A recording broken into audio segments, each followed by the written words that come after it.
ليت يقولون الله الله فالجديد سلتنا يا الفكرة وما سويتها لعيونك كسب النعم عبد المجيد ما فيها فكرة نادرة خليتها نعتبرني في مثل حمس تفيد من سمعة بالعز يعرف صيدها اي والله انك ذاك وفابنك ورصيد والنادرة بس مش اللي غنيتها والنادرة بس مش اللي غنيتها ليلة زواجه تعتبر عيد سعيد هذه مواريحها وذي توقيتها حضور حفله من قريب ومن بعيد ونفتخر وننطلق لجيتها له ولد عوده له المجد تلك كلمة ونعمة إذا استمر في بيتها معروف أبو عايب ومن زوجه نزيد كل فخر في سيرة عديتها كل فخر في سيرة عديتها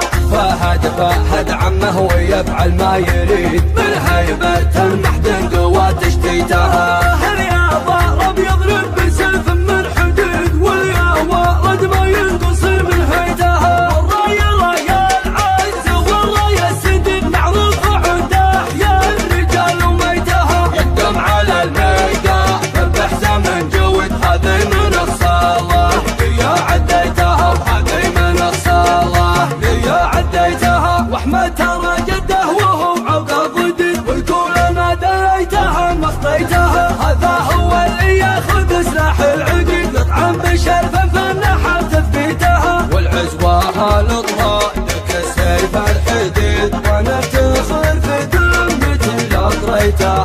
قلته وانا ربعي هل الفعل الوكيد عوالة بصر هجده وعفريتها ربعي حاول شجعان تكسب كل جيد من فعلهم كل ساعة فرهيتها يا ليت يقولون الله الله فالجديد سلتنا يا الفكرة وما سويتها لعيونك كسب النعم عبد المجيد ما فيها فكرة نادرة خليتها نعتبرني في مثل حمس تفيد من سمعة بالعز يعرف صيدها اي والله انك ذاك وفابنك ورصيد والنادرة بس مش اللي غنيتها والنادرة بس مش اللي غنيتها ليلة زواجه تعتبر عيد سعيد هذه مواريحها وذي توقيتها حضور حفله من قريب ومن بعيد ونفتخر وننطلق لجيتها له ولد عوده له المجد تلك كلمة ونعمة